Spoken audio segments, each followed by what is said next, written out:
Hello there, everybody. Welcome to Movies Are Real for May 2K25. I'm George. I'm here with Ryan Lance. I'm Ryan Lance. I got plenty of opinions, and you're gonna hear them. Okay. I went on a rant right before. Yeah, he went on a public it was like, restrooms. how? I gotta think of not talking about the thing I was just talking about. Carrie Lyles, what's up? I'm fine. Great. I have no opinions on No men's opinions, no bathrooms. visuals, no nothing. Nothing is in your head. But movies. Only It's exactly right. When Welcome. we do this podcast, I just want to make it clear that I am constantly thinking about public men's restrooms the entire time. I So think that I think you're the problem. That will influence my decision, my thoughts on all of these movies. Is my experiences in public men's restrooms. Oh yes, welcome to Movies Are Real. Talk about the movies of May, and then talk about what's coming up in June. We're not too late this time, somewhat late, but you know, what it is what it is. Life happens. Life does happen. What has happened in the world of cinema since Superman? Was Superman's release date chosen at that point, where it's like it's right next to fucking Fantastic Four? I think the biggest actual industry news is Warner Brothers is splitting. Oh again. yeah, just a huge failure. What a great! I mean, I assume someone got fired somewhere, but otherwise, it's well, like what I read is like that big consulting firm like handled all that stuff. I can never remember the name. the merger. The merger, yes. Oh. They were like, you guys should merge, and also you should change your name to Max. And then afterwards, like, oh, you should actually split, and you should change it back to HBO Max. That's awesome. That's so good. And I they wish paid, I and wish I it's had that job. big like consulting firm that's like $19 million, and 90% of the time, it's like, you should lay everyone off. I have so many opinions about consultancies as somebody who works at a consultancy. And I won't say those opinions about them. They're not always incredibly useful, is what I'll say. But, you know. Yeah. If your main thing you say to people is you should lay a bunch of people off and also pay us $19 million, I think you are a completely useless company. But whatever. Who was the person? Like, was Superman? Did Superman still have a colon in its title? No. I think James Gunn got rid of that like a while ago. Like, I think he got rid of that like before it started filming. Okay. Well, we're here to talk about May. We're here to talk about Thunderbolts, baby. The first big Marvel movie. No. We had Brave New World. We had Red Hulk. The first Marvel movie that people saw, except not Carrie. Not really. Hell no. More people saw this than Brave New World, but not enough to like make their money back. Let's look at what the box office was for Thunderbolts. We all love it. Every time you know, Carrie, you always have a reaction to a Marvel movie, but I like that whenever we talk to Donna Jo, my wife, our friend, and she's just always like, they're still doing that shit? They're still making movies? They're still doing that, huh? They're trying. You know? Let me look at Thunderbolts box office. But yes, this is a movie with Florence Pugh. What's her character's name from Black Widow? Yelena, and basically the David new Harbour. new Black Widow. Yeah. He's Alexei, and he is the Red Guardian. The Red Guardian. And I guess the guy from Falcon and the Winter Soldier who was crazy and was going to be the Captain America, but he was crazy. John Walker. U.S. agent. Mm-hmm. And Sebastian Stan. Just kidding. He's got a metal arm. There's some sort of Suicide Squad. Basically, yeah. They're basically some sort of Suicide Squad. This made $381 million, which is good, but probably costed a lot of money. 200 maybe? Who knows if that was good enough for them. But yeah, this is very much not a... You won't get mom and dad to the movie theater to watch Thunderbolts asterisk because it's the new Avengers. No one cares about that anymore. And I don't think that marketing campaign... I think they were really hoping that was going to be like, whoa! Yeah. And then, you know, I was like, oh, that's crazy. All right, good for you. Or sorry that happened. I ain't seeing that. Yes. So, Julie Louis-Dreyfus is in this movie. She has done cameos in a few Marvel things, and this is one of the few like Marvel cameos of this recent like slate that like payoff has like some sort of resolution. Yeah. Because if you saw Eternals, which I know no one did, he's still in that Earth. That the guys are still on the Earth, although they did technically bring that up in Captain bring America, it up in Big Brave Red New World. Hulk. Yes. But that also had Harry Styles as Thanos' brother, who showed up like, I'm Harry Styles. And then that never... This movie does not feel like a movie. No. Anyways, Julia Louis-Dreyfus is hiring the Suicide Squad. They're essentially doing all her dirty work. Because I don't know what the fuck Julia Louis-Dreyfus' character is.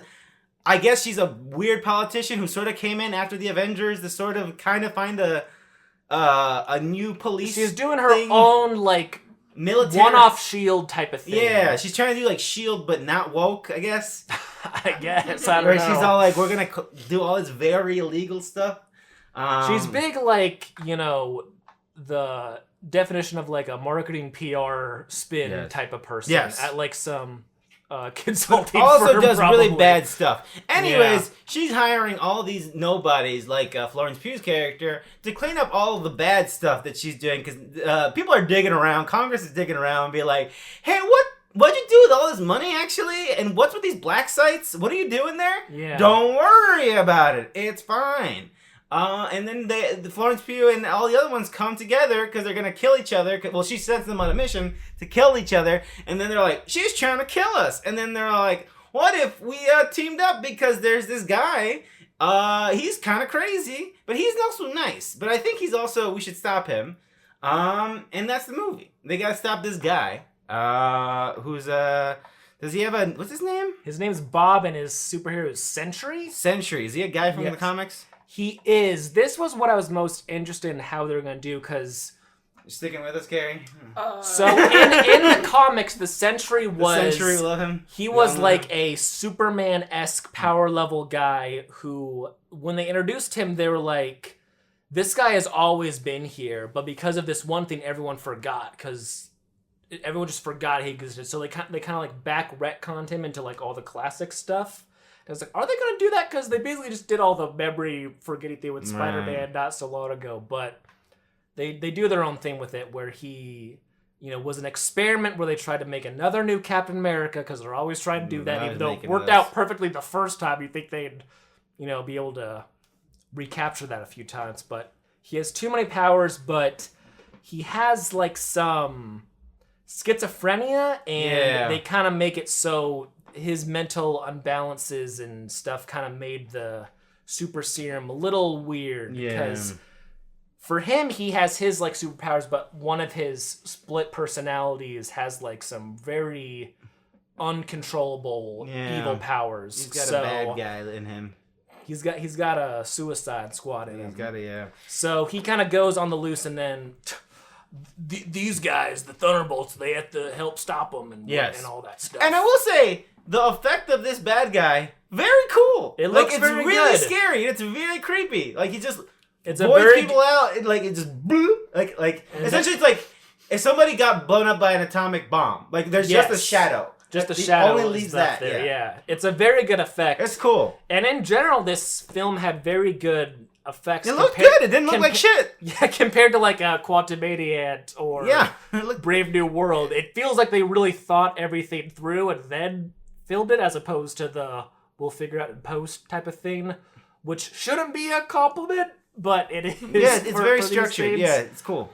But then also just having Florence Pugh as like, because she really is like the lead. Yeah, she's acting in this. And she's doing actual acting and she's very charismatic and just like... She's very sad. Great. She's very suicidal. She's very, very suicidal and she's able to just like ground this very wacky, weird stuff in like a very good way that makes it like feel like a real movie, like a really just solid action movie. Yeah. With funny little characters. And it's great.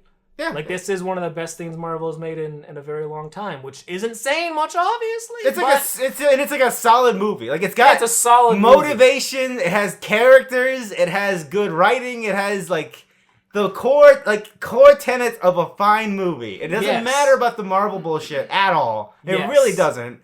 It's just like, here's the stakes. Here are our characters. Here's where they're at. We're going to have some fun set pieces. We're going to have some cool special effects. And then we all come around back to the Marvel thing at the end of the movie. Yes. Yeah. Which is that Julia Louis-Dreyfus is like... Well, they're about to bust Julia Louis-Dreyfus. But then she spins it to be like, oh, these are the new Avengers. Yeah, and then they're the new Avengers. Yeah. And then there's the post-credit scene that sets up the new Avengers, the actual Avengers movie. Yeah. And also the Fantastic Four.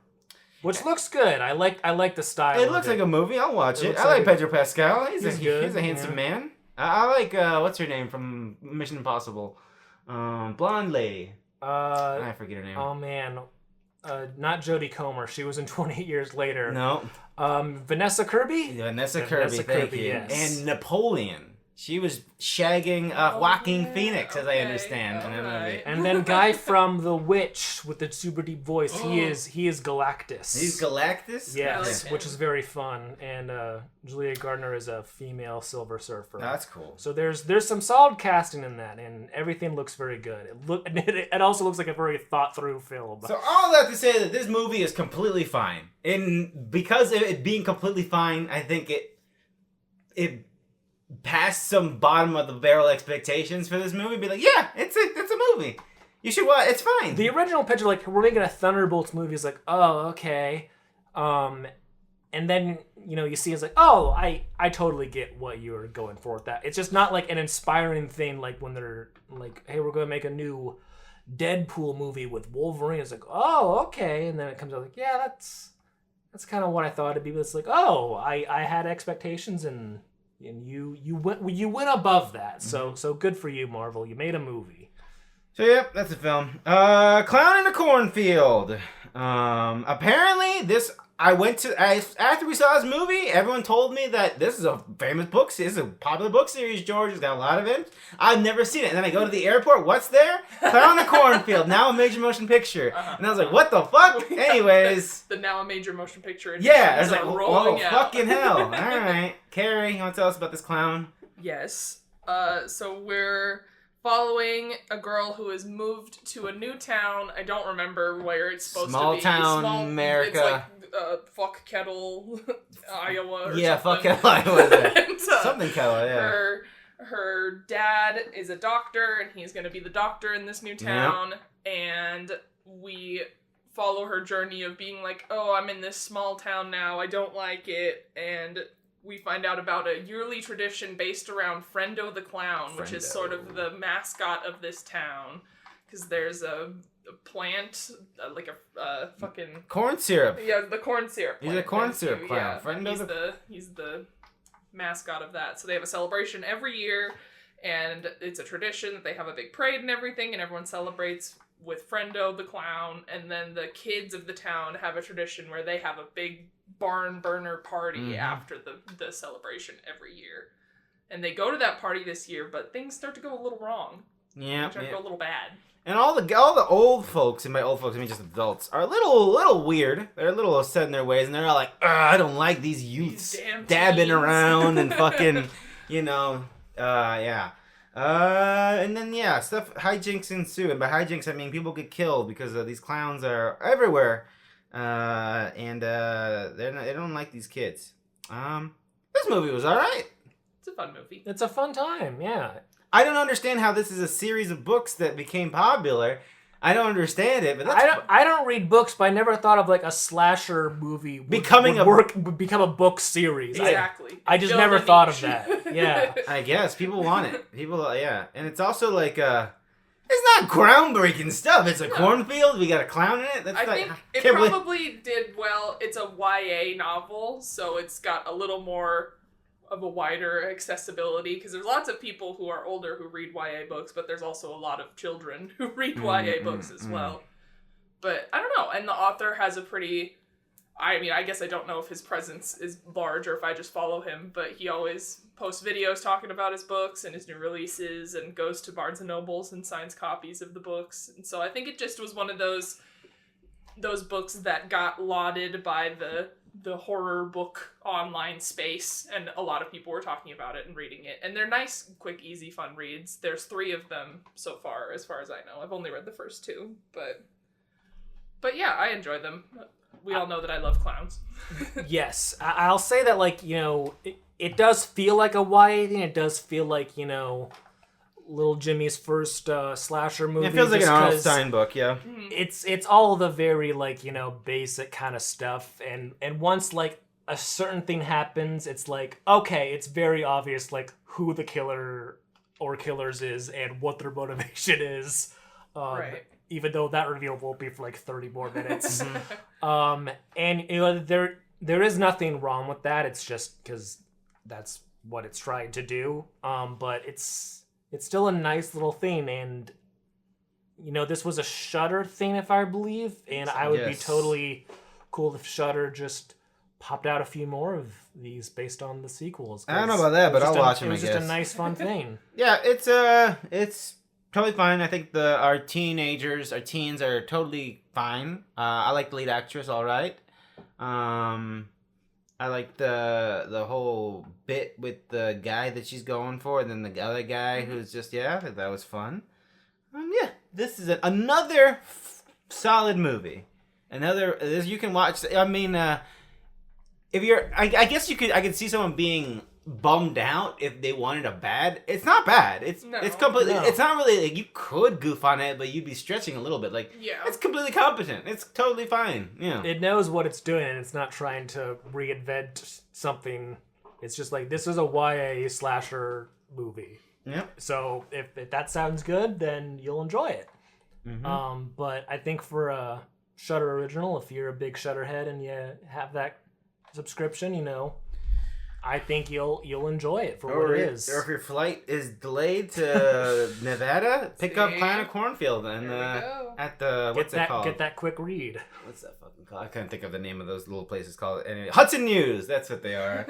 Anyways, what is the ugly stepsister? I have no idea. That's another Shudder thing. Oh. And I heard good things about it, and Carrie gave a very glowing review, so I eventually watched it, but I feel like I should let Carrie lead this one.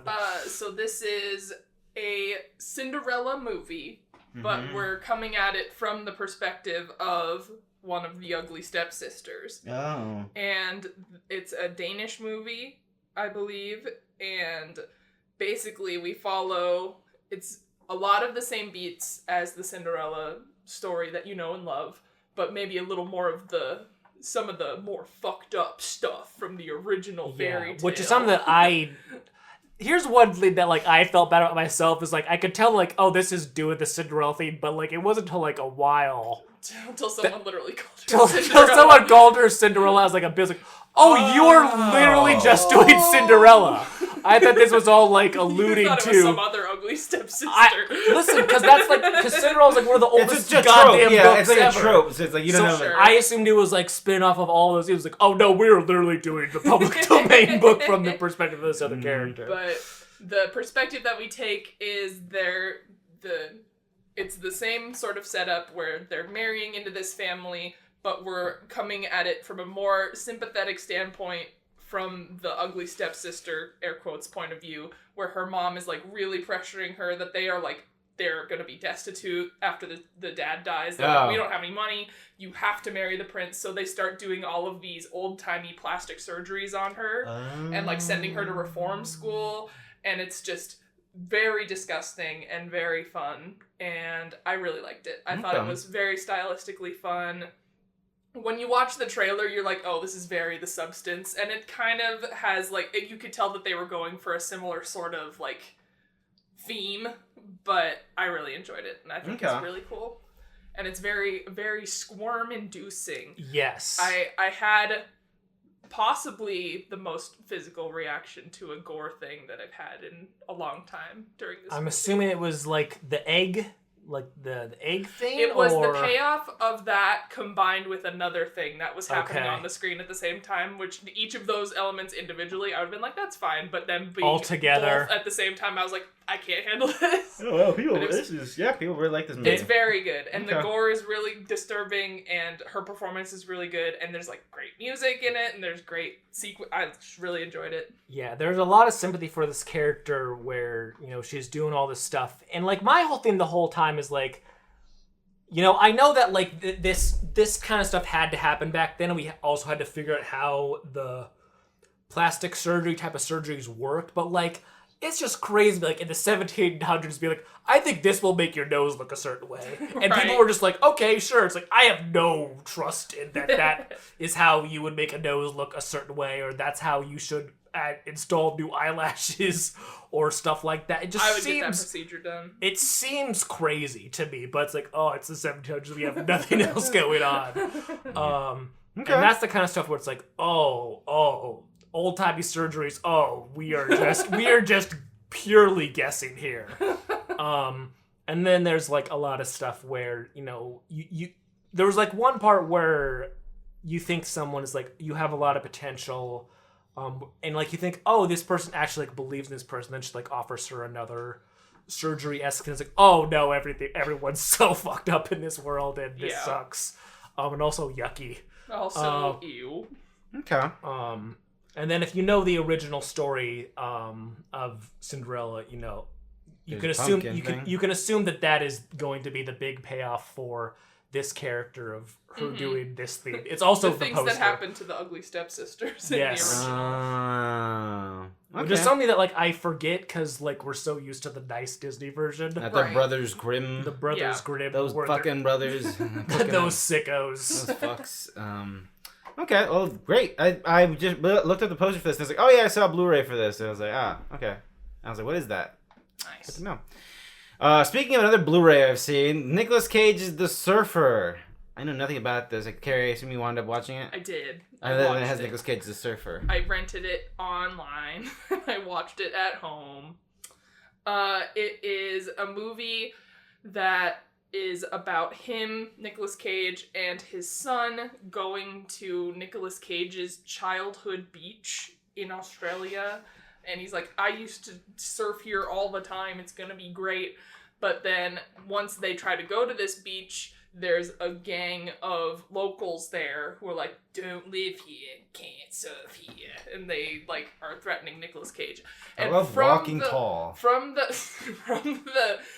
the trailer and from the setup, you're like, okay, it's going to be about Nicolas Cage going to this beach, and these guys are mean to him, and he, like, fights them or something, because that's how it seems. But it just turns into this really weird, like, almost limbo type of thing, where Nicolas Cage is just forever stuck at the beach, and he can't leave, and he's, like, in the parking lot, and his car breaks down, and he can't leave, and they keep attacking him, and his phone dies, so he can't call anyone, and so he's just permanently stuck at this beach, and it just turns into this weird, surreal nightmare that I was not expecting at all. Death Stranding 2 on the beach. Yeah, very that. It's like that beach that makes you old, except you're just trapped and there's weird kids. It's very strange. And then he's like, there's like a whole dude cult on the beach of all the locals. Like there's a scene where one of the locals rolls up and he's going to the beach, but then his wife and child drives up and they're like, please come home, it's been days. And he's like, no, I gotta go to the beach.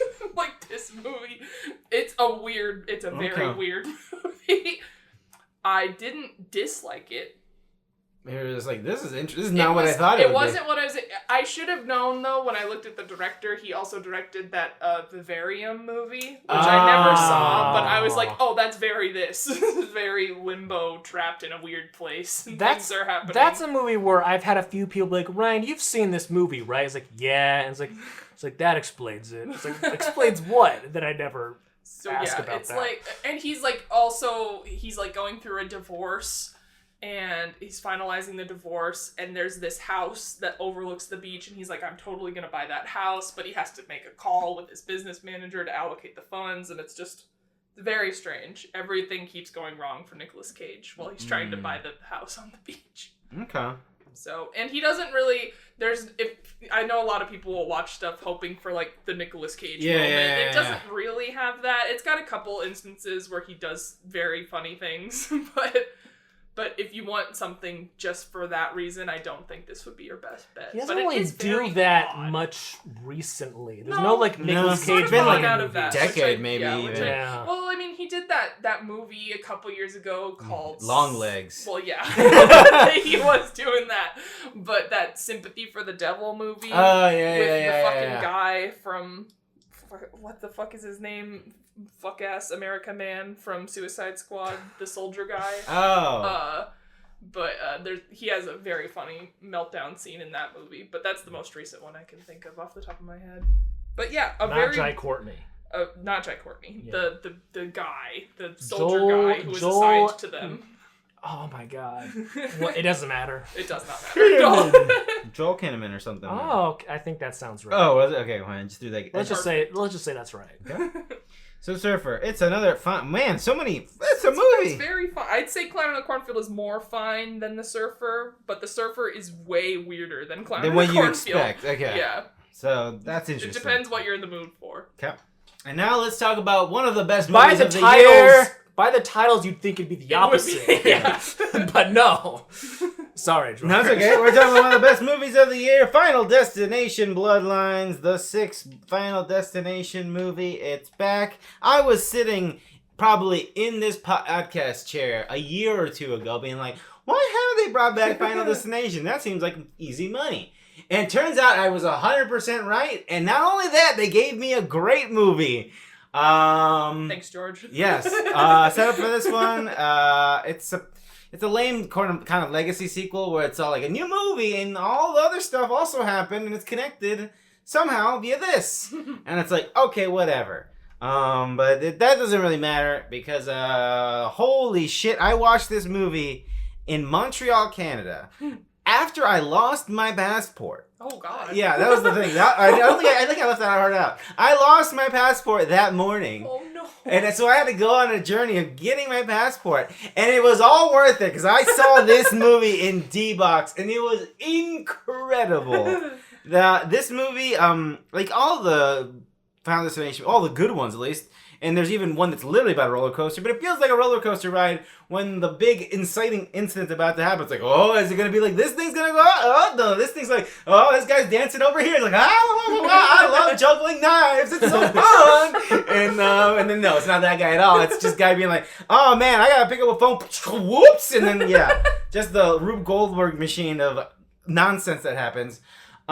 This being taking place on a sort of Space Needle sort of dealie with a glass... In like the 60s? Yeah, in the 60s, a glass bottom. We have this character who is going on a date with a guy she really likes, and he really likes her, and they don't know, like, oh, she's pregnant, and he loves her, and he doesn't know this, he's going to propose to her. But who cares about that? Because, boy, howdy, they finished this thing. It's opening sooner than they expected. Isn't that great? That's awesome. And this whole thing falls apart, or at least that's what she thinks as we, or at least that's what she saw as it goes to Final Destination. And then, yeah, she gets off and she saves her lives. But before that, folks, the whole setup, this is a great setup. It's probably my favorite Final Destination incidents. I think the log thing is probably number one. I love the roller coaster. Mm-hmm. This is probably number 3, or if not number 2, that it is just so... the people making this movie know what they're doing. They are having so much fucking fun to the point with the bullshit-ass kid with his fucking quarter, the band fucking playing Shout while everyone's stomping up on and down. On glass. And again... Imagine you are on a seat that can go up and down. So you go on the elevator and everyone goes up at the exact same time, like a roller coaster, and then stuff starts fucking shaking and the thing, and then, oh shit, and then everyone goes to the right, and then everyone goes to the left. Amazing. Incredible. I like the idea that one of the producers went to a D-Box and was like, I'm now re-inspired to bring these movies back. Tom Cruise, Mission Impossible, IMAX be like, guys, thank you so much for coming to D-Box. We really made this movie for this set. There's nothing else like going to the movie theater with everyone. Thank you so much. That's honestly how it felt, because it felt like I watched it the way it was supposed to. It's an incredible set piece. It's funny. It's gory as all hell. It's a fucking riot. That it's I don't know. It's some weird... The Final Destination movies... I don't know. They like, there's this fascinating thing where, like, the grotesque, awful things that you see in these movies, in another context, would be squeamish and turn your eyes. But in this movie, it's fucking burst out laughter and everyone's fucking having the time of their lives. It's all tone. It's all so bombastic in these movies. It knows it's being silly. And it knows that everyone's loving it. So anyways, that's just the beginning. But the rest of the movie is pretty fine. We have this character who's related to the lady who was in the Space Needle thing, who saw essentially, I guess, what we think now is the first premonition, I guess? Maybe? Who knows? Who knows? But it's at least this woman who is sort of chronicling the other premonitions and incidents that in this world canonically happened, which I guess Final Destination 5 also sort of connected them in a weird, stupid fucking way. Awesome. Okay, way. whatever. It was the only good thing about that movie, so give it some credit. Fuck you. I think it's actually said, "Oh, fuck off." Yeah, it was hilarious, and I was really happy.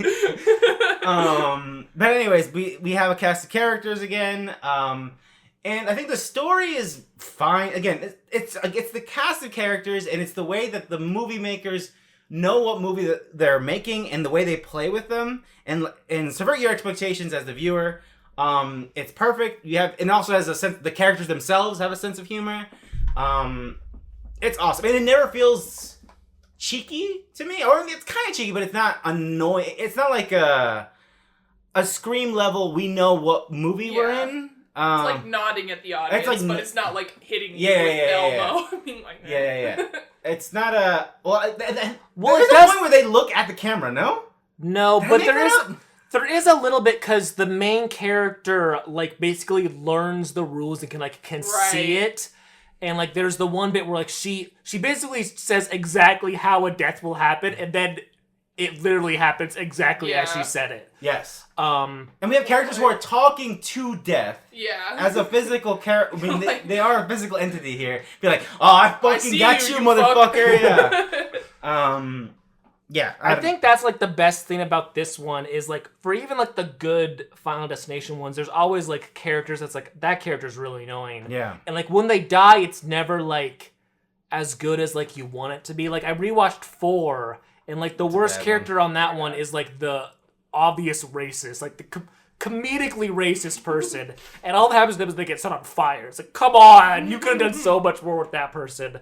But on this one, like, all the characters are nice. And they're all likable people. They're all likable, and because they're family, like, they're like, that's bullshit. But then, like, some stuff happens, like, okay, you're right. But, like, in all the other ones, it's always like, no, that's still bullshit. This is all just, like, circumstantial. We get to the point where they all realize it's real a lot sooner. Yes. Right. And then it's like, okay, what are we gonna do to, like, stop this? Which is, like, it takes a lot longer than all the other ones for them to get to that point. Yeah. And that, like... that helps this a lot with you enjoying the characters and also enjoying the ride, knowing that, like, all these people that are, like, traveling together, they're all not super safe right now. Carrie, do you have stuff to say about this?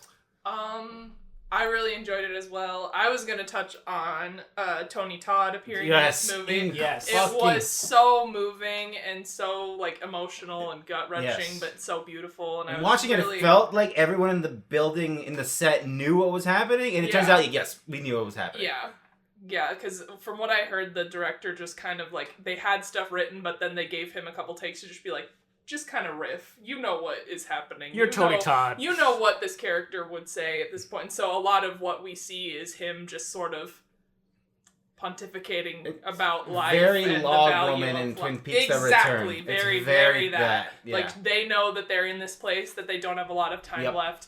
And we are given the gift of seeing them ruminate on that in such a meaningful way. And it's really, like, the most powerful thing I've ever seen in a Final Destination movie. It's just, I mean... it's very emotional. It's emotional, and it's just such a... I don't know, it's just like life's work, right? It's just, like, really reflecting on, like, hey, I don't know what Tony Todd thinks about his career, and I know that he's mentioned a lot. I got typecasted as, like, after Candyman and all this stuff, as, like, a horror guy. But it's, like, it really was a moment where it's just, like, again, knowing the audience. Like, this is a guy who's, like, he's a pillar of the genre. And it's, like, they probably filmed it in a world where he was still alive, but they all knew that, and it's just a moment, again, like, let's step back. We know what this is. We know what you're, like, the audience, it's such a smart movie. It's such a smart movie that is, again, also very touching because of that very real moment. Yeah.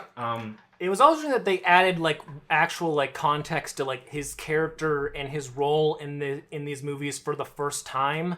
Because, like, in the first two, like, he was, like, what are you doing here? What do you know about this? But then like they actually like answered that in a way that like felt good. Like, oh, that's why you're like this, and you know a lot more about this than would be like obvious at like first glance. And it ended up being very satisfied. And maybe one reason why is because, you know, he gave like a very great quick performance there.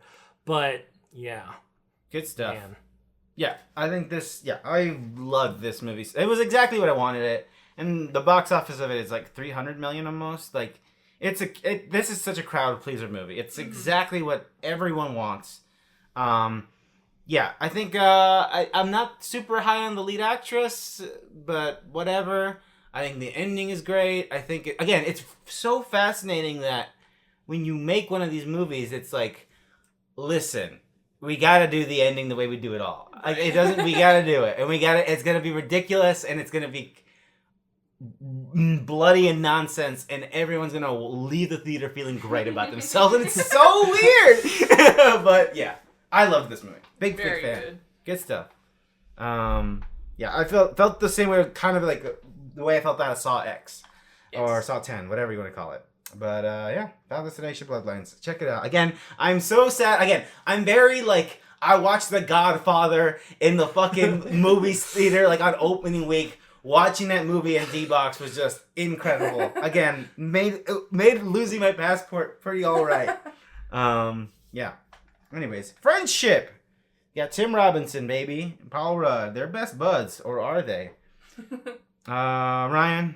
Yes. What can you tell us about friendship? So friendship is about, Tim Robinson is playing a very Tim Robinson character. I think this was written by a guy who he works with a lot on his show on Netflix. He's just kind of like this weird guy who doesn't have a lot of like male friends until one day Paul Rudd moves in next door.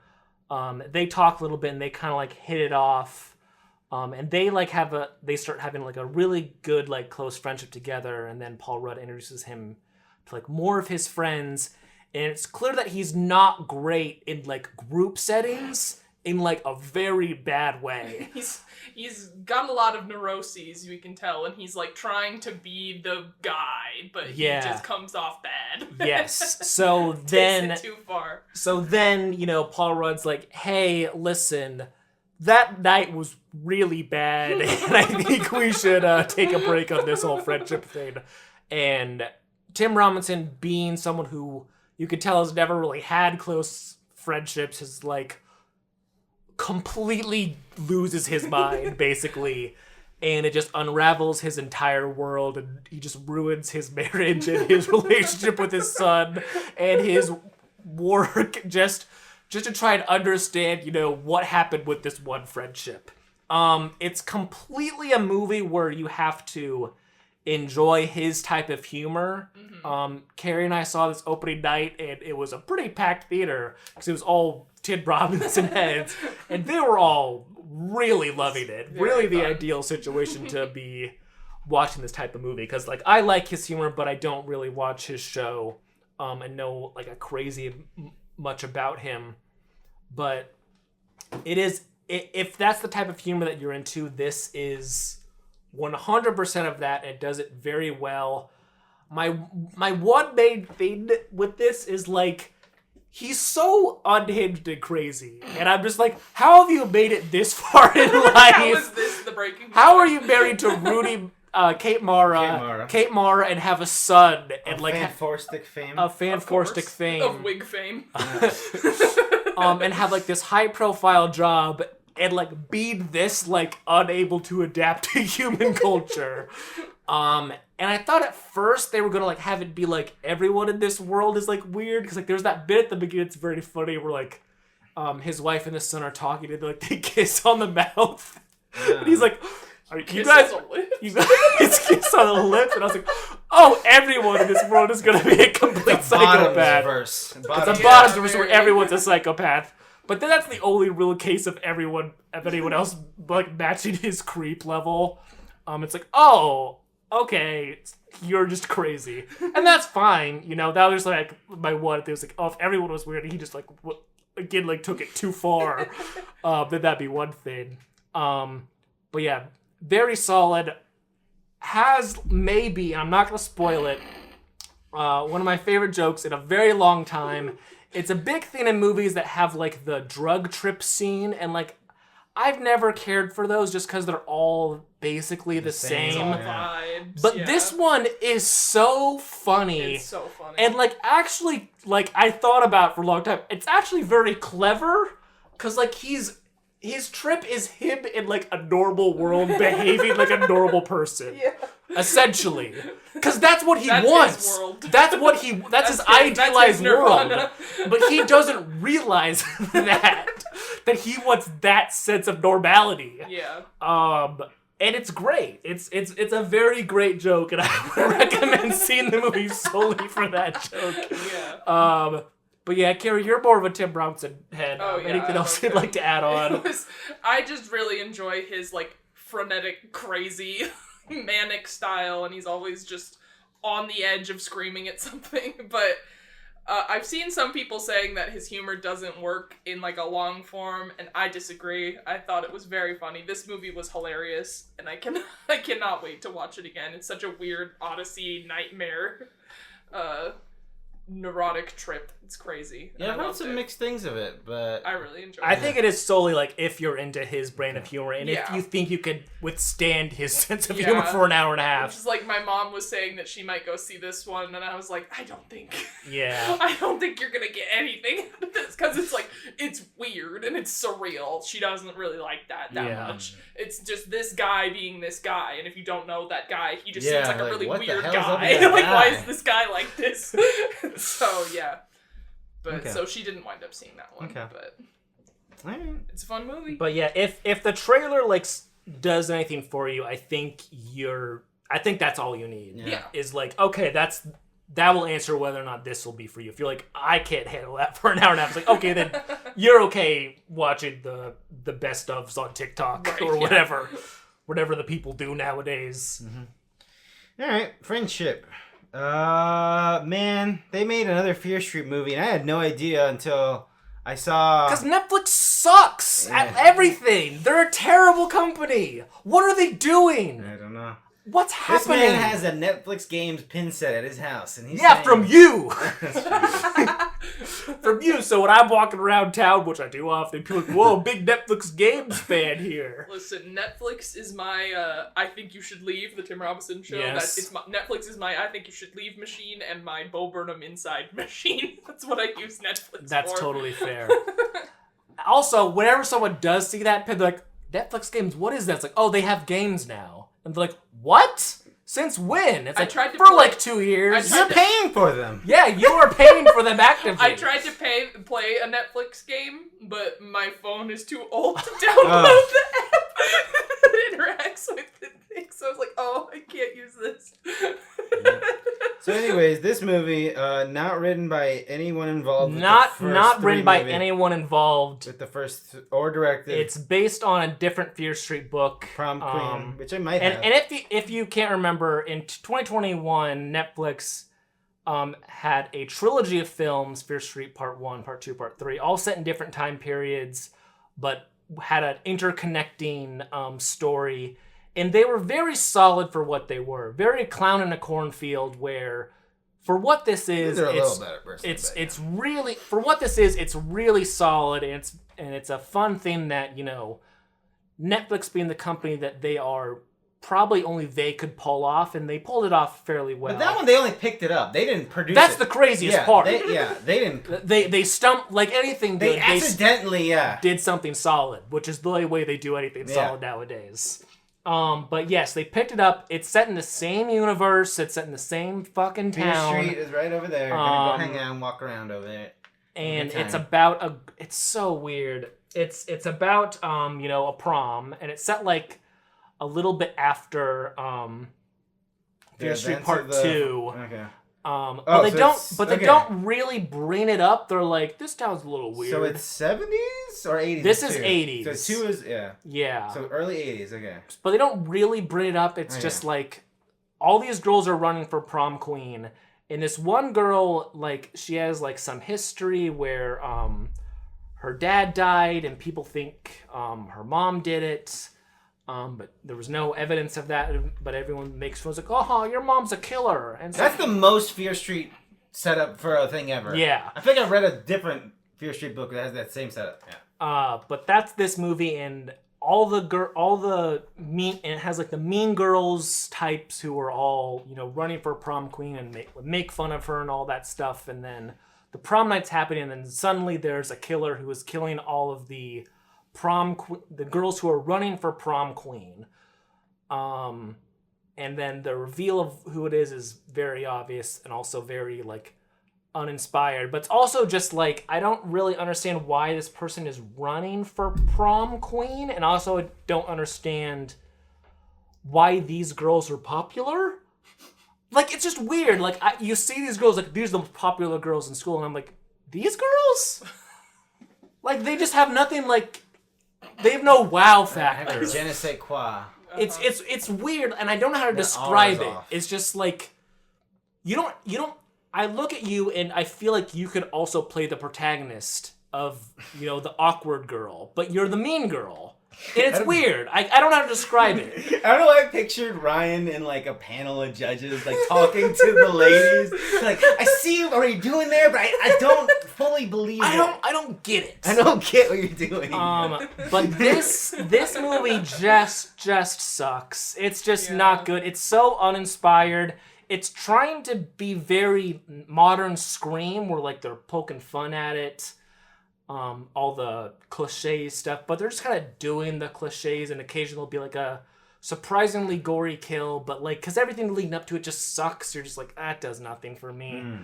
And then, like I said, the reveal of who it is like, that's so obvious, but also like a little confusing.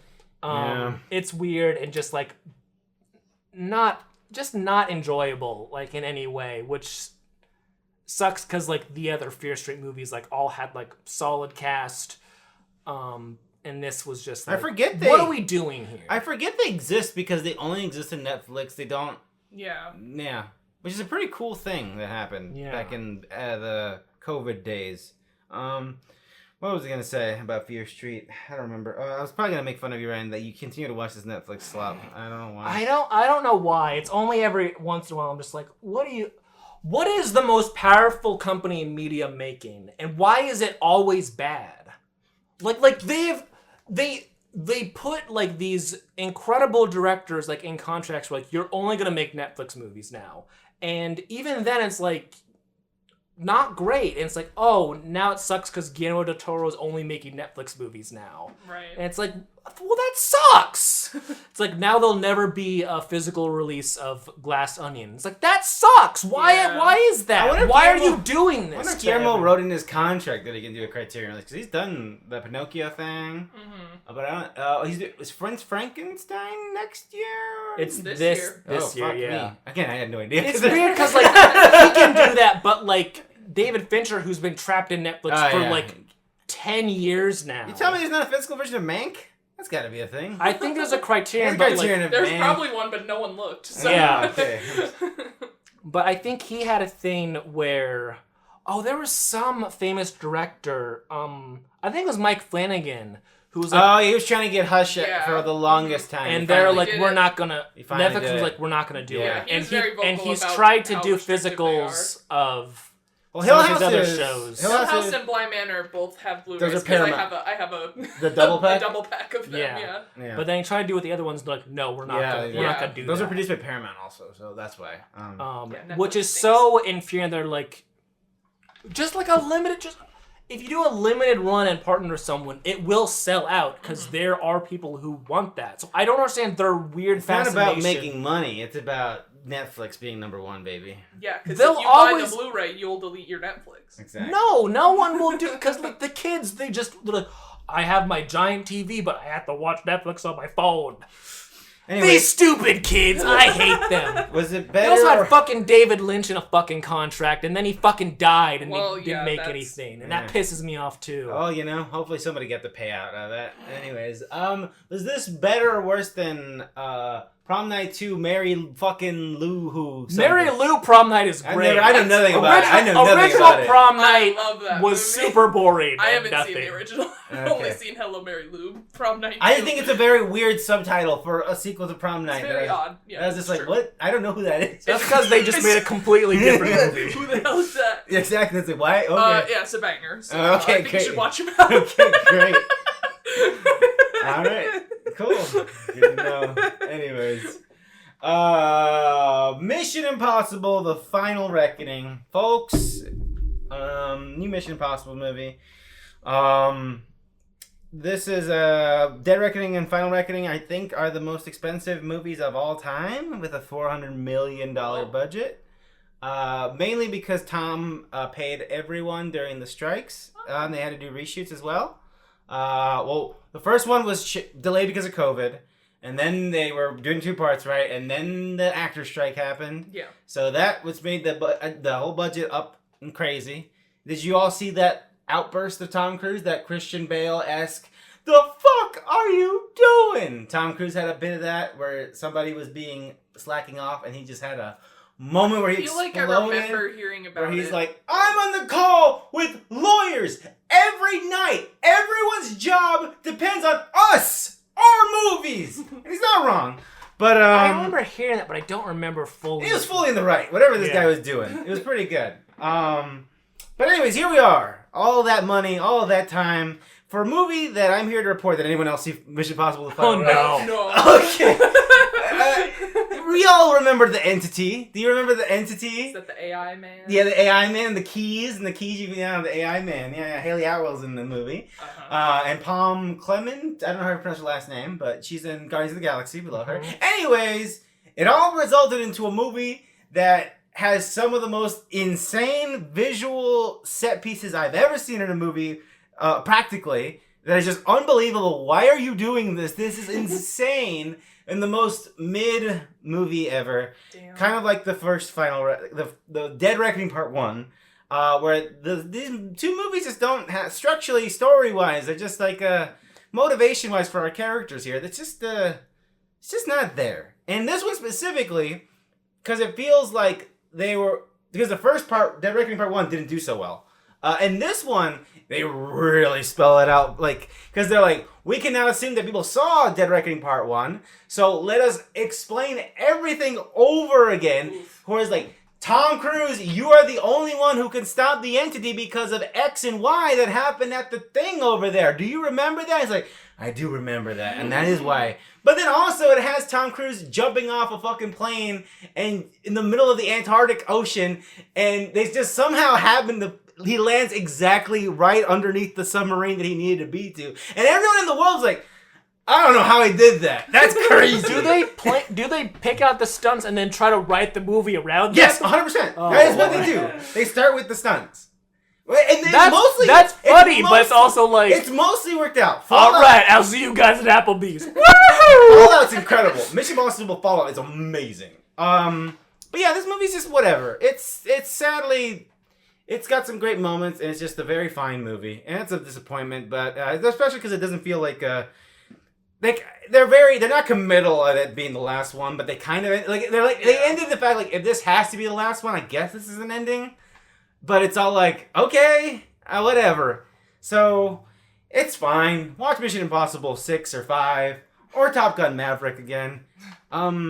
Yeah, I think it's cool that Tom Cruise paid everybody for their time in the movie. Essentially, they paid they paid everyone the price of making another Mission Impossible movie. Right. So good for him. And he really believes that the weight of his shoulders, and he goes, we make fun of the Mr. Movies thing, but the more I looked into Tom Cruise and the making of this movie and him on set, and he is not joking, that he really believes that if we don't make these movies are dead. It's over. It's fucked. And, it's the problem with, like, the normie movie, where it's like, we need the Marvel movie, but it's not even the Marvel movie now that gets people in butts. Maybe it's more original ideas like Sinners. I would love that. Yeah. But, yeah, I don't know. This movie, but it did well. The movie did fine. So we'll see where we go. I believe he's working on another movie with, the director of this, and as I understand, it's gonna be like one for them. So it's gonna be like this is gonna be like a not big action movie. It's gonna be a lot low key movie, much more of like an acty movie. They're already trying to do another Top Gun, right? I think I heard They've that. talked about that, but that's not. Because this is his big franchise, and if he's all like, "We need to save cinema," then like I feel like he needs to jump into another franchise. He wants to take a break. That's why he's making this other movie with this guy. I think he medically can't lie down. I don't think he's capable of doing that. I think these two Top Gun. They did Top Gun, and they did Dead Reckoning Part 1 and Dead Reckoning Part 2, all straight, middle of a pandemic. Middle of the actor strike, I think they do actually for real. Like I need to chill for a bit. I'll believe it. When I see him standing still. We'll see. I don't know. I would like if they made a new Top Gun movie. I'd like it without him in it, but whatever. We'll see. Anyways, thank you, Mr. Movies. I guess I don't know. Bring her back. Those crazy guys, those crazy loud Australians. They're back, folks. Not with a Street Fighter movie, but with a movie with Sally Hawkins. Bring her back. Carrie, you want to talk about Bring Her Back? I would love to talk about Bring Her Back. In this movie, we're following two siblings who, after the unexpected death of their father, are placed in the foster system. And they're going to be split up initially. And the older brother... He's, like, about to be 18, so they're either gonna, like, just put him... I don't remember what the lady tells him. They're, like, gonna put him somewhere else. Until he can... He's, like, in a home or something until he's actually 18. Like a dorm kind of type of thing. And his little sister has been assigned to this lady who takes in foster kids from this system. And the sister is blind and has some special modifications that this lady is... prepared for because her daughter was also blind. Yeah. In like the same way. Yes. Similar situations. And the brother does not want them to be split up, but the lady who is taking in the daughter does not want the brother, but they wind up working something out where the two siblings get to go together to live with Sally Hawkins. And when Normally they arrive, the dream. Paddington Sally Hawkins, that would be pretty nice.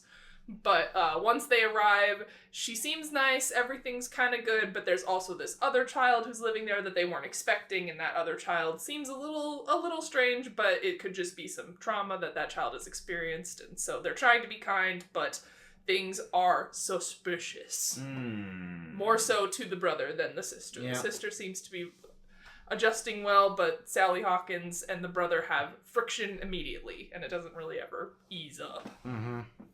And it turns out that she's, I will just say what she's trying to do. She's trying to bring her back. Bring her back by summoning a demon and then putting the spirit of a demon in another child. And then, if I remember correctly, the demon child eats... The demon eats the body of the deceased person. And then takes it, since the body has been kept, the soul is still there. Yeah. So the demon ingests the soul and can put it into a new vessel. Yes. Pretty standard stuff. You can get the VHS tapes anywhere. It seems like a lot of steps. I'll be honest. There's the room for error here is very like high. The VHS tapes is like the Twin Peaks box set with all the VHS. It's like when I start to think, I think I could fix this thing in my house, and so let me watch this video and see the length of this video. The one that she's it's a little long, and it's also the quality's a little sketch. I don't know if I trust this guy. Hi, I'm Ted Danson. You just bought the demon life breeding ritual set. So yeah.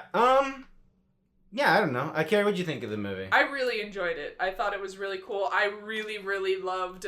Because I haven't really seen a ton of Sally Hawkins stuff. I've really only seen the hits, the Shape of Water, Godzilla, of course, Paddington's, and now this. And this was such a different side of her, because she's playing a much more imposing and menacing kind of character, which she's in Spencer, right? Did I make that up? She is in Spencer, yeah. Okay, oh, yeah. Yeah. But... It was cool to see that from her, because she's just such a warm presence, and so it's like... She's playing her, yeah. Yeah, she's very weaponized in this movie, where it's like, I love her, and it's like, oh, you're scary. Yeah. And I thought she was fantastic. She was the highlight for I'm me. sure she had a lot of fun with it. Yeah. It's a fun thing to play yourself, yeah. Ryan, what'd you think of this one? Very good, very brutal in a way that I wouldn't recommend it to people. That's true. Just because, especially with these guys, it seems to be that their thing with both this and Talk to Me is there's always that like quiet rule in horror movies, like you can don't hurt the kids too much. Sure. You know, because that puts people off seeing kids in pain, and like that's fine. But then, you know, if you're someone like us who watches a lot of horror movies, like, well, the kid's gonna be fine because like they don't do too like the kid might be possessed. They might, you know, stab their vagina and then call people the C word, but they're gonna be fine at the end of the day. Yeah. Not for these guys' movies. These kids are gonna be put through the ringer, and at the end of the day, even if they are alive. Even at the end of the day, if they're even if they're alive, they have a road to recovery. They're not gonna be in any situation where they will live a normal, healthy life if they survive, and if they die, they're gonna die in like a way that'd be brutal for an adult to go through. But because it's a small, vulnerable child, it's even worse for you. No. And that's refreshing in a way, because like it's good to watch a movie when you watch so many, to watch something like, okay, there's no rules, no one is safe, you know, that whole thing. But also, it's called that kid just bit a fucking knife. Oh, that is not disgusting. Good, and it's very crunchy. I simply would not have given him that knife. I would not have done that either. That was a bad call. That was a bad call on him, yeah. But what's also cool with these guys do too is like with the main girl in Talk to Me, and with like the kids and the main kids in this one, is like the kids are very well written and very likable. Yeah. Which makes it suck more because you know that they're not safe. Yeah. That was my first thought when like the main kid in this one, you know, you look at him, it's like, oh, this kind of looks like a douchey little kid. But it's like, no, he's been through a lot, and he genuinely cares about his sister. Yeah. And he's very protective of her and her disability. It's like, that's awesome. Oh, these guys made this movie. Oh, no! Yeah. This nice kid's gonna go through the ringer. And Sally Hawkins gonna pour piss on him. Oh, yeah, that didn't happen. I forgot about that. So, in regard to that, it's like, if you're a big, you know, horror fan, it's like, this has something that you're not gonna see in other movies. Which is great, but it also sucks. Because you're like, oh, no. Which is Sally Hawkins and, two kids dancing to Freaks by Timmy Trumpet. That was insane. Yeah, I thought this was fine. I liked it all right. I didn't feel super moved one way or the other. I thought it was... I for some reason never fully... I think I saw Sally Hawkins having a lot of fun in this role, but I still this is Sally Hawkins playing a crazy lady. Right. It's not who actually... I cannot... this is still Sally Hawkins. Like, I don't know what to tell you. She's having a little fun, but it's not... She's a nice lady. So yeah. She wouldn't do that. Yeah, that's crazy. I felt a little bit with hers, like, sometimes, like, I feel like she might be thinking of, like dialing it back. Like, maybe I'm taking this too far. But it's like, actually, I've already done so many steps. I might as well see this through. I don't know if that was just me or just like me seeing Sally Hawkins like, she can't be all bad. It's Sally Hawkins. It's like, no, you're kind of bad. Yeah. It's good. I think the whole setup is pretty wild and out there, and I like that. Her whole plan is pretty crazy.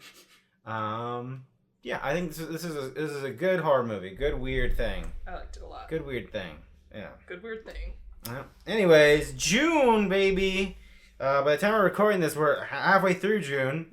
But The Accountant 2 is now available on Prime. Man, I've seen so many ads for The Accountant 2. I mean, it's... Those posters at the movie theater, they took a while to get rid of. Speaking The Accountant 2 Amazon posters. Prime, and speaking of movies you can't get anywhere, I thought about Saltburn yesterday. Because I was watching, again, a list of top whatever the hell 2000s music, and it was very much made by someone in Europe. Because Murder on the Dance... Yeah, that was on there. That's on there. And I was like, okay, that was not a hit over here. Anyways. Let me buy a Saltburn Blu-ray, please. When was The Accountant 1? No idea. Absolutely Yeah. no Not clue. that long ago, I don't think. Really? This is 2 a film years I ago? know. This is a film I know literally nothing about except that it's called The Accountant. Also, I saw the poster. I thought it was a horror movie, and then it's like, oh no, it's an action movie with the guy from. I have some bad news. The Accountant came out in 2016. Oh, wow. Okay, That is a never long- mind. That is a long time. That was ago. a decade almost. Wow. Man. Should have waited another The people year were clamoring. for the accountant. I guess so. Why bring back whatever? Someone it knows doesn't what they're matter. doing over there. Why bring him back? Yeah, let's not. Why bring the accountant back? Let's put him back. This didn't do well. Did it not? I don't think so. I It's know already that- on Prime. But it was a Prime movie. It was? Yeah. Oh, I don't know. Then.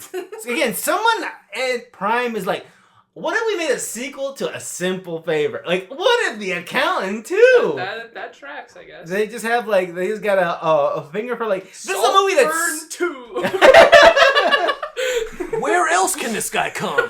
He's gonna take over a different castle. Yeah, so I don't know. I'm not He's gonna gonna know. take over the White House. Oh, no. That would be Okay, The awesome. Accountant 2 did not, it did fine. 102 on a budget of 80. So, you know, it did what it needed to do, I think.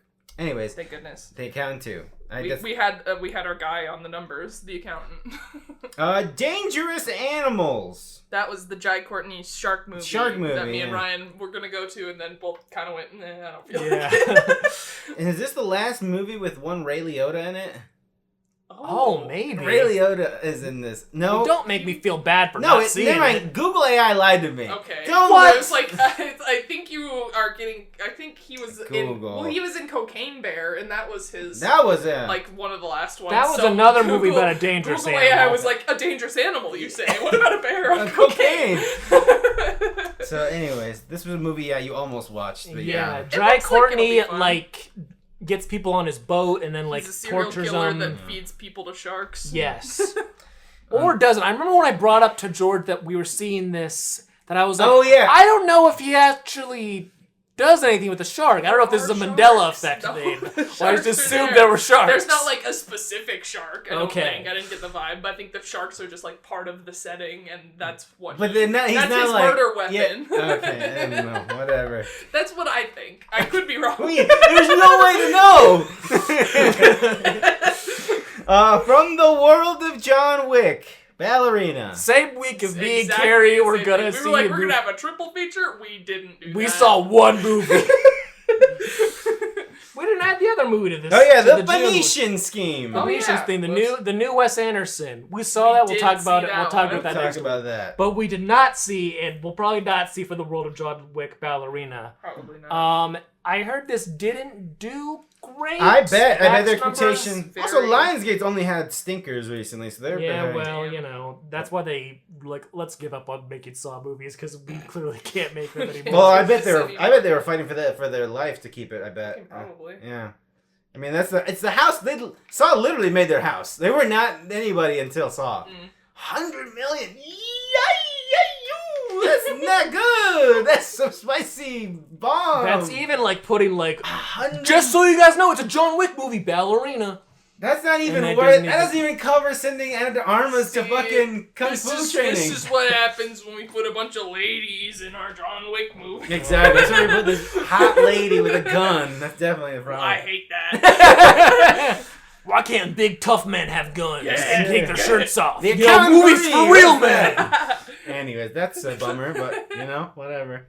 The Ritual. I don't know what this is. There's a lot of movies called The I Ritual. know, right? You It's gotta- not There's one movie that I 2005 deeply horror love movie. called The Ritual from a few years ago that has one of my favorite creatures ever. But this is not that movie. This is a new movie. This is our Al new... Pacino? Exactly. What I was the getting fuck? there, George. This is this year's let's dust off this old guy and put him in an exorcism movie. God, Dan and it's Al Stevens? Pacino and Dan Stevens. Ashley Green? Let's fucking go, Ryan. Aren't you excited about The Ritual? Where the Yeah, fuck when would it's one on- even watch this movie? when it's on Peacock, Yeah, I I'll was gonna probably say, Yeah, I watch know. I it. don't know if it. a I don't. 6% on Rotten Tomatoes. Whoa, Oh, I didn't know about that. 6%. Oh, fuck But you. a 63% popcorn. That's me. Okay, so- I'm spamming positive rating. Okay.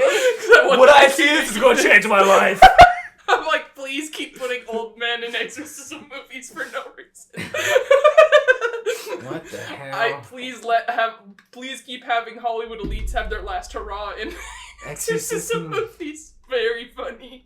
Alright, So well. I will be watching that eventually. I don't know if it'll play here. It might have already came No and gone. way in It hell. definitely was in like the Marcus I theaters missed for a week. it. I'll watch it But day because we one. don't check that. Yeah. Day one on VOD. I'll be Anyways. there. Materialist, the new movie from Celine Song with Dakota Johnson, Pedro Pascal, and Chris Evans. Thank you. Mhm. And we'll talk about that eventually. The Life of Chuck, the new movie from Mike Flanagan, and based on a Stephen King short story. Mhm. This fucking guy can't get enough of it. We'll Thanks. talk about that eventually. Chuck. Also, he's doing Carrie? Yeah. I had no A idea. Carrie A show. Carrie TV show on Prime. Yeah. I was not consulted. I'm sorry. But let's say I saw Rahul Kohli posting about. I was like, "Oh my god, fucking hell!" Yeah, so that'll be fun.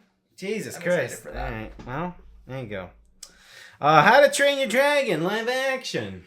Apparently, people like this a lot. People like the first one. I never saw it as a kid, or not even a kid, as a young adult. I was fucking old when that came I've out. never seen these.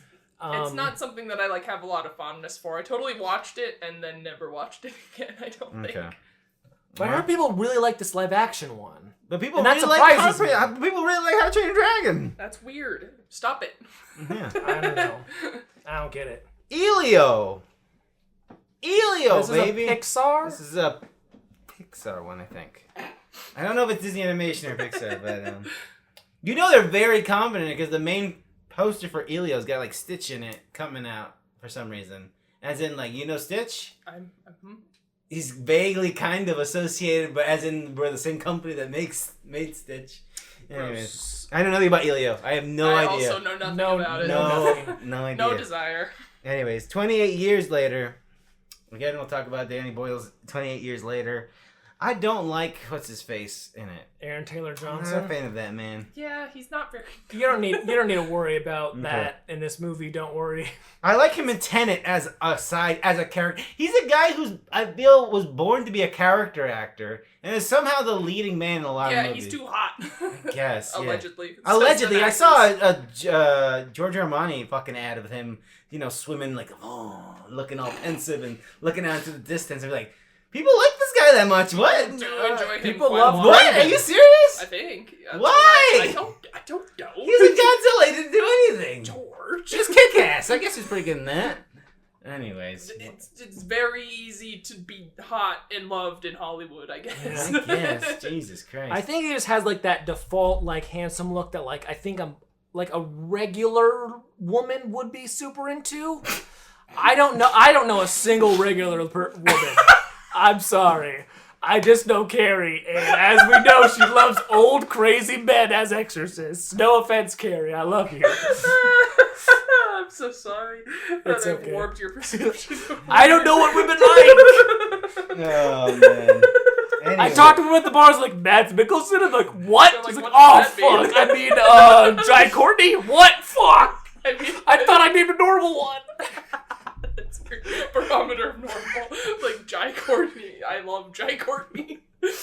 I was in the same room as Mads Mikkelsen. I forgot about that. That's crazy. Fuck you. I wish I went to the weird press event where he's talking about, I guess, fucking some guy's wife. I don't know. I'm scared to. I haven't watched that video you sent It's me yet. I'm scared to watch Crazy. it. He's normal, and it's just the guy who plays the hitman. He's like, I was in a scene with Mads, and he was having sex with my wife, and he was like, wow. Yeah, that's what I'm scared to see. I know Mads is normal. Okay. Anyways, F1. Mads is brilliant at the freaking people without them. It's so true. Dad movie of the year, F1. This is a movie that could maybe save movies. F1's popular. Anyways, I saw a I forgot about to talk about this, but Mission Impossible Dead Reckoning. I saw that at our IMAX. And folks, I have great news for all the listenership in the Council Bluffs, Nebraska area. They fixed the projector. That one fucking pixel is fixed. And it works. It looks gorgeous now. Anyways, I saw a trailer for F1 and I was hooting and hollering. I can't wait. Holy shit. Drums all vroom vroom. Oh my god. I can't fucking wait. It looked incredible. I'm sure the story is not that good, probably. whatever. Got that trailer like cowboy, whatever the hell. Anyways, F1, it's coming. We'll see how much money that movie makes. I think it's gonna make a fuck ton, but we'll find out. Megan 2.0. Everything around Megan, the marketing machine around Megan, I hate. I'm over it. It seems annoying. It's really annoying. It's like trying The to be in original the Megan had like a very like organic. People were like, "I love this Megan." Yeah. because it was like this is because it's like this is real. This is you're her doing it. her dancing in the trailer was a very like organic viral moment that everyone loved. Yeah. And now they're like, let's do that. Because the concept of it was so fucking ridiculous. Right. But now it's like, oh yeah, we're in on the joke. It's Hold on to your vaginas. Yeah, so Ryan. I can't. I will. But I'm sure the movie might be good. No, it'll be I fine, almost but always it's am. just- So like, I can't tell if like the people who are really into Megan are excited or not, or even aware. Probably. Like, You're I don't definitely know. aware because the marketing is I know. fucking everywhere. Well, I'm not on normal social media, so I don't know if people are True. like, yeah, We Megan. have to talk to the people who love Aaron Taylor Johnson and true. see Oh how my excited about Megan 2 they And are. Megan 1 was a fine movie. It was. I remember my. I gotta main- go to Kohl's and ask women questions about men and Megan. have a survey that you're handing out at Kohl's with the Kohl's cast. Mhm. I remember my main takeaway from the first Megan was I wished it had gone a little further, just because it was very PG-13, so everything just felt very dialed back. Yes, 100%. So Where it's like, again, this is how you knew they were not in on the joke fully, was Yeah. like, they were clearly restrained. There was clear, like, we can't go too crazy, and this one's like, fuck it, they love Yeah. that shit! So I mean, it will be better, hopefully, for that reason. If it just is no holds barred, crazy and stupid, I would love that. What's the name of that lady in this movie? The Get Out lady. The Get Out Do lady. not I don't know. There was a streamer I really like. It was playing 72 Nerdle, which is that game, that online game, which essentially you fight movie trivia. It's like essentially movie trivia. Anyways, there was a thing where she was one of like. There's always like a kickoff round. Like, all right, you gotta name X movies with this actress, and she was in it. And I remember they always got stuck where it's like, she's in Get Out, she's in Megan. What the fuck else was this lady in? God, and then there's some weird nonsense movie that, yeah. Anyways, but now people can add Megan too if she ever adds. Thank goodness. Also, the little girl in Megan 1. Yeah. Was that not the actress from The Life of Chuck? I think that's the same little girl. Possibly. I feel like I recognized her from. And I think that little Hill girl was House also or in Hill House. something. Was the Yeah. And I was like, that feels like 5 eons ago. You can't be this young still. Right. Anyways. And were you also the lady that got snatched up by Rebecca Ferguson on the crick? Oh yeah. Absolutely, she was. Okay. Yep, I'm looking at her Okay. page. She was in Megan, Dr. Sleep, and The Haunting of Hill House, Okay. and Life of Chuck. So yeah, Wow, it's all, she still looks like it's a all little Violet girl. McGraw. Wow. Well, I'm excited for her. I like She was her. in Thunderbolts as well, apparently. Oh yes, she was the young. She was the young version of fucking whatever the hell before she gets shot. No clue what the hell you're saying. They're the snow. What? They're the snow, and it's a flashback, and they She's go to the... young. Oh, she was young one- Florence Pugh. Yeah. She's Yeah. young. Okay, in that Yeah. like flashback void moment. Good for Yes. her. Okay. She's getting work. Killing it. As a little girl with big eyes, we're like, we need one of those. She was also in Ready Player One. Oof. Ooh. Oh man, that's a movie. That's a problem. Anyways, that's June, folks. The Accountant 2 is gonna sweep the world. Anyways, Ryan Lance. Yes. If folks wanted to see you, if you ever logged the film The Accountant, where would they find that information? Where they could, on the edge of their seat, find out. Letterboxd.com film piece. That is me. Haven't been watching a whole lot just because I'm on that Nintendo Switch 2 life. He's playing Fantasy Life, the girl who stole the fucking time. Put She it stole back. that time. What's she doing? And then Death Stranding 2 comes out soon, It and that's gonna. does. So I'm just not gonna be. Huge. I'm not gonna be watching a lot of Reviews movies are lately. tomorrow. Sadly. And Uh-oh. when we're recording this. So yeah, I I'm want sure that embargo fucking is crazy. Oh my god. I want to watch some more stuff, but my time is simply taken up too much. It sucks when you have hobbies that like just take up time for the sake Yeah. of taking time. Like Mario and Princess Peach. Mario and Princess Peach. Carrie. where could folks find your movie opinions? You can find me on Letterboxd just by searching my first name, Carrie, Karrie. I just posted my 13th log of Exorcist 3. Ah. I love What was the occasion for watching it again this time? I just felt like watching it. Okay. It's one of my throw it on when I don't have anything else to watch. Okay. And it's like a non-committal thing, because it's like if I stop feeling like watching something, I have seen this enough that I could just turn it off. Yeah. But I didn't. You don't feel bad if you turn it off. Exactly. You can find me at jcruisalvarez26, where 2 people from my professional line of work randomly followed me on there, and I was very concerned about that. I was like, what happened here?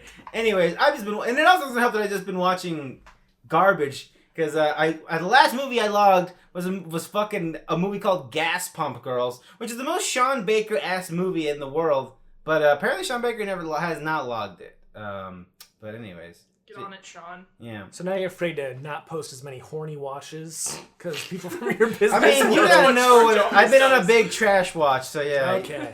I got a movie by what's his fucking name? Anyways, the movie's called Whore, so looking forward to that. Anyways, until next time, when we all watch The Accountant 2 and we all report on it on this podcast. Bye bye.